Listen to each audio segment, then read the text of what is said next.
אותם חופשי בארצנו ארץ ציון Yerushalayim. To be a free people in our land, the land of Zion, the land of Jerusalem. Hatikva, the anthem of our people, the anthem of our Jewish state.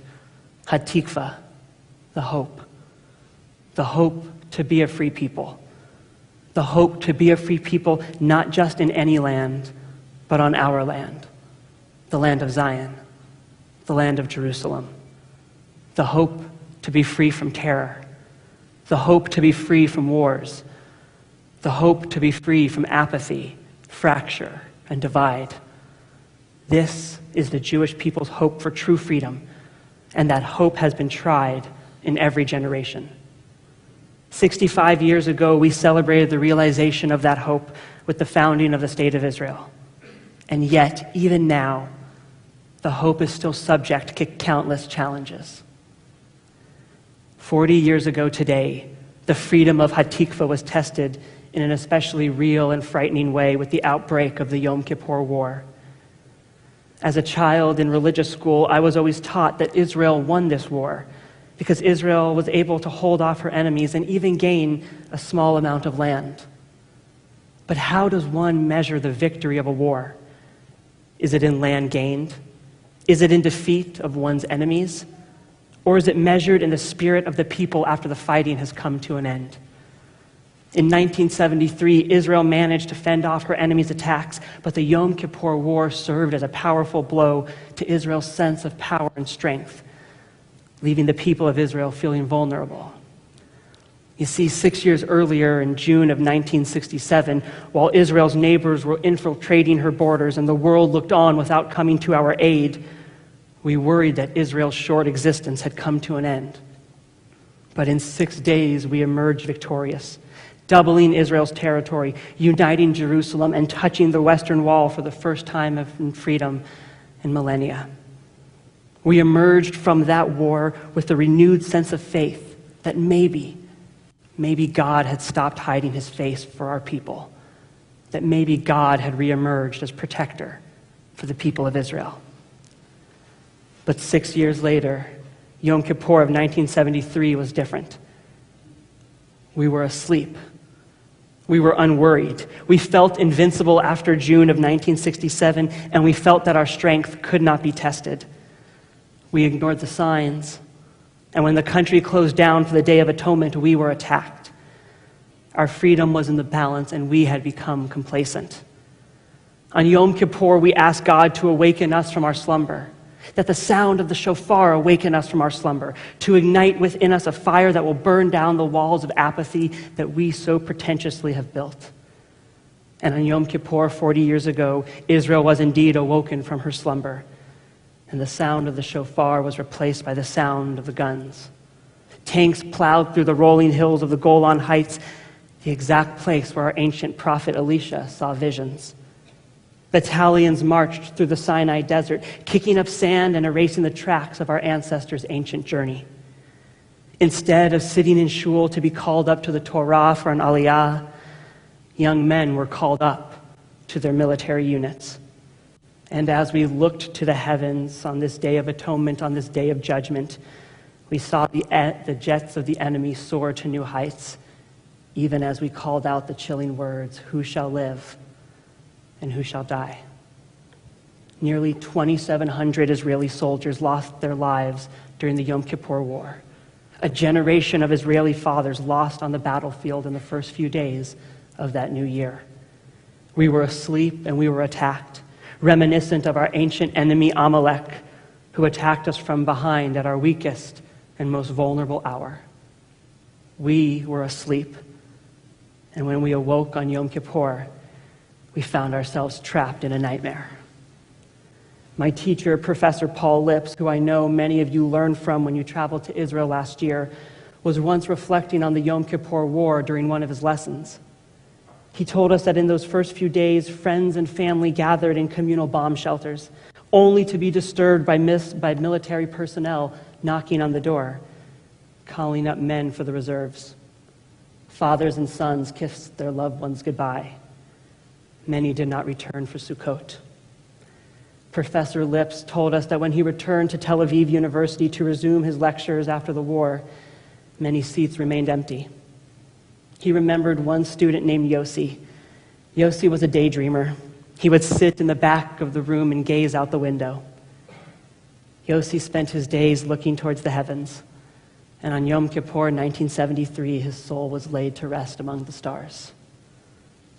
Lihiot am chofshi be'artzeinu, to be a free people in our land. We hope for a time when the daydreams of Israeli youth will not be interrupted by the nightmares of war. We hope for freedom even when that hope seems all but lost. And why do we hope? Why do we continue to have faith? We hold out hope in the face of seemingly countless obstacles because this is the beautiful tradition that our ancestors have passed down to us. We have inherited a tradition of perseverance and optimism. Even in the darkest of times, we hold out hope. We do not always get to choose our existence, and sometimes we are faced with bitter defeat. Yet through our history, and despite the trauma we have endured, we still call out, Lihiot am chofshi be'artzeinu, to be a free people in our land. The promise of Israel is not an easy one. It is one that is sweet with honey and riddled with bitter and angry bees. Yet she is our hive to keep, and we must not fall asleep lest we get stung. The modern state of Israel, which was founded on the ancient promise to our people, was not achieved without challenge, nor has it been free from challenges in the decades that have come since. But the beauty of being able to walk the path of our ancestors, pray at the wall of our heritage, and drink from the wells of our memory is worth those difficult challenges. Indeed, the generations that came before us, for whom the state of Israel was a long-held dream, hoped for challenges like these, the challenges that accompany freedom, power, and self-determination. Israel is our ancient promise and our modern treasure. It is the hope that is not yet complete, but instead is in the process of being completed. And just as it is important to realize that the state of Israel is a dream still being achieved, we must also recognize that Israel is not an option. She is not a choice. We cannot close our eyes to her. She cannot only be the Israel of our dreams, she has to be the Israel of our reality. We as American Jews also have a unique reality. We have found ourselves safe and comfortable in America that is friendly to us, where we enjoy power and self-determination that our grandparents and great-grandparents once believed would only be possible in a Jewish state. Yet as a result, we have the luxury of closing our eyes to Israel when her politics or her existence become too complicated. But this is a short-sighted and selfish state of mind. Our commitment to the state of Israel should not ebb and flow with the freedoms and security we enjoy in other lands. Our commitment to the state of Israel must come from our cultural and religious heritage, passed down to us from our forefathers and mothers, from our prophets and our ancient rabbis, from our ancestors who hoped and dreamed for a land even when they were kicked out of all other lands. Yet even today, it is hard for us to imagine from our seats of privilege here in this wonderful country that there are Jews elsewhere who would dream of a better life, or the freedom to practice Judaism without discrimination, and who see the state of Israel as the answer to those dreams. A little over 8 years ago, Ariella and I had the privilege of joining a rabbinical delegation to the former Soviet Union. We went there during Passover, and we led seders for progressive Jewish communities there. Our first stop was the small town of Tambov in Russia. There we saw a progressive Jewish community on the rise, people filled with joy and excitement. And there we spent time with their youth groups. These youth were going to Jewish summer camps, singing songs written by Debbie Friedman. Joy in their eyes. One night we met this one boy. He was 17 years old. He was a leader of the youth group. He was excited, and he said to us, "You live in Israel?" We said, "Yes." He said, "When I turn 18, I plan to move to Israel. I plan to make Aliyah. I want to be a pilot in the Israeli Air Force." He was filled with such pride. I said, "What do your friends think about this, that in a few short months you're going to move to Israel?" He looked at me. "My friends don't know I'm Jewish. They can't. Soon I will be gone. I will be a memory to them, and this place will be a memory to me. Lihiot am chofshi be'artzenu, to be a free people in our land. My family, like many of yours, was able to make the long journey from Russia here to America. Had they not, I could have been that boy, living a double life and hoping for freedom." So with him in mind and those like him, we call out on this Yom Kippur, "Adonai, our God, wake us up from our slumber. Reconnect us to our heritage, to our communities, and to our brothers and sisters who do not enjoy the freedoms that we have. Adonai, wake us up. We have fallen asleep, and Israel is calling."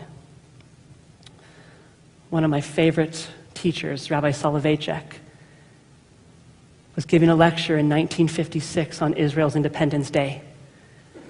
There he talked about the ancient Hebrew love poem, the Song of Songs, how in that love poem God is portrayed as the admirer and Israel, the lonely lover. Each night God comes to Israel's door, knocking, knocking, knocking. But Israel's asleep. The next night, God comes back and knocks again, waiting for Israel to answer the door, waiting for Israel to jump into God's arms. But we remained asleep. Finally, God knocks one last time. We wrestled at night, and we didn't answer the door. We finally answer the door, and God is portrayed as walking away. We spent thousands of years waiting for God to knock again. And as Rav Soloveitchik taught us that in 1948, with the founding of the State of Israel, this is God knocking. And God continues to knock today as the State of Israel continues to be built. And so the question we answer on this Yom Kippur is, will we stay asleep or will we answer the door? And when we answer the door, know that we are not just answering for us. We are answering for the generations who came before us. The generation who wrestled with the night's silence, hoping that God would knock for them. And today, we are the heirs of that hope. We are the heirs of God knocking, and we are here to proclaim that God is silent no more. God is knocking through the waves in Tel Aviv and the construction in Haifa. God is knocking through the prayers at the Western Wall, and God is knocking through the citrus groves in the blooming Negev desert. God's knock for us is clear, but our answer is muffled.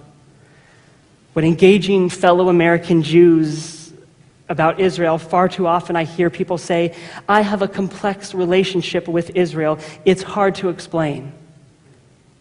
But I say no, it's not hard to explain.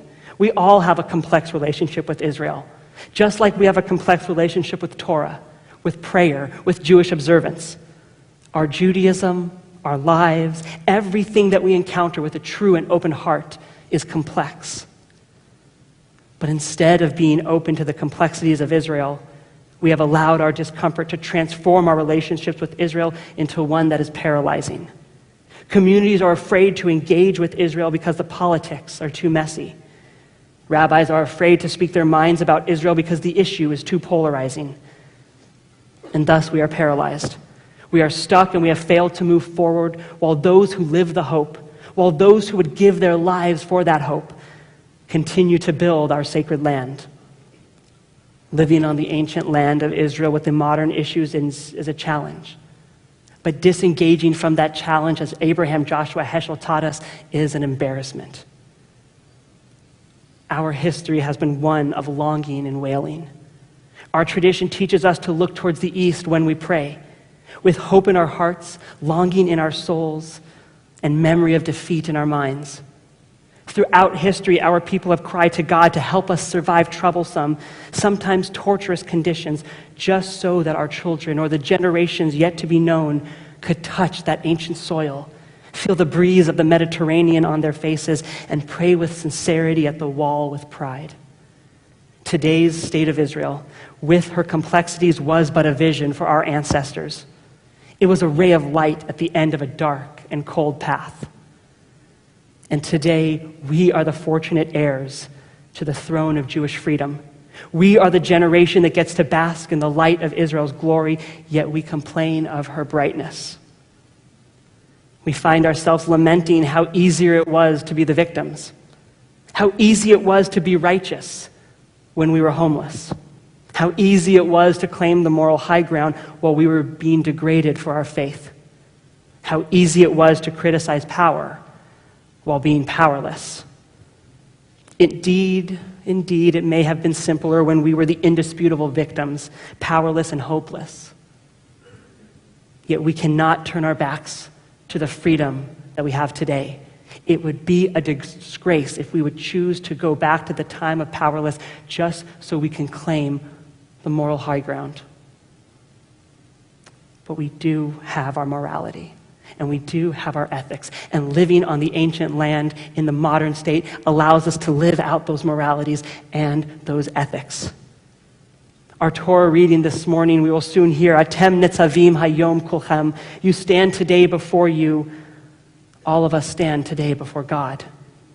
We all stood together, all of our souls, past and present. All of our souls were together to receive the Torah, and all of our souls were together to receive the teachings of Israel. And so we sing out in Hatikva, Kol od balevav penima nefesh Yehudi homiyah. As long as in the heart within a Jewish soul yearns. A nefesh Yehudi, a Jewish soul, not just an Israeli soul, but a Jewish soul. Hatikva is not about Israel alone. It's not about the Israel of today. Hatikva, the hope, is not about the Israeli hope. It's about the age-old Jewish hope. And the Israeli flag, the flag that we have in our congregation, it is not a flag of a foreign country. It is the talit of our tradition. Hatikva and the flag are about us, our collective heritage. They're about you, and they're about me. Our nafshei Yehudi, our Jewish souls. And we cannot allow complexities or modern politics, geography or demographics to get in the way of honoring and pursuing the hope that has been carried throughout generations. Now, some out there might challenge me and say, but how can I support an Israel that elects a person like Ehud Barak or Benjamin Netanyahu? And when people say this to us, we should respond that we cannot allow elected leaders and give them the responsibility to make us care, to make us believe, and to make us love. Our love for Israel, our faith that represents the hope of generations, cannot come from elected leaders. It has to come from our ancestors. It has to come from our tradition. It has to come from our Torah. We love Israel regardless of the politics, regardless of the government, regardless of the policies, regardless of the complexities. Now, this does not mean that we cannot question Israel. This does not mean that we can take to question some of her policies, but it must always come from a place of love. It must always come from a place of communal heritage. The hope we sing of in Hatikva is not the hope of the Likud party, and it is not the hope of the Labor Party. It is not the hope of Rabin, and it is not the hope of Netanyahu. It is our hope. It is the hope of our ancestors who never saw the land with their eyes, but who felt the yearning in their souls. Our souls sing with memory the ancient words of the psalmist, if I forget you, O Jerusalem, let my right hand wither. Prior to 1948, prior to the vision of Herzl, prior to the political concept of Zionism, we as a people of a shared history, a shared language, a shared covenant with God, and a shared set of souls, opened our eyes to the east, and we sang with hope, and we have not stopped singing today. And when the cruel hand of history dealt a mighty blow on our cold and fragile faces, we kept Jerusalem in our hearts, for we knew that our covenant with the land, with God and with each other, would endure the hardships that lied ahead. It was the hope of Jerusalem that satisfied our souls, even while our stomachs ached with hunger. Our souls are connected by a common history and faith. And thus, we who are here today, we who were here yesterday, and we who will be here tomorrow, we are not strangers. We are Am Yisrael. We are the Jewish people. It is time to embrace the complexities of Israel. For we are not a religion of answers alone, but we are a religion of challenges. 40 years ago today, we fell asleep and we awoke to a grave challenge, and the price we paid was great. Let future generations not know that challenge. May they stand guard, but may they know that they do not stand alone. May they feel the strength of their fellow Israelis, but may they also feel the strength of their fellow communities. This is the time to stand with Israel. This is the time to let our souls sing. The time for sleep is over. Let us answer God's knock, and let us continue to yearn for that hope of 2,000 years of being a free people on the land of Zion and on the land of Jerusalem. Let us stand as one. Let us continue to build that hope. Let us sing the song of our tradition. Let us sing the song of our hope. Let us be connected to the words of Hatikva, not to be connected to just Israelis alone, but let us be connected to our grandparents and our great-grandparents and the generations who came before us that longed to sing Hatikva with a living and thriving Jewish homeland. Rise with me.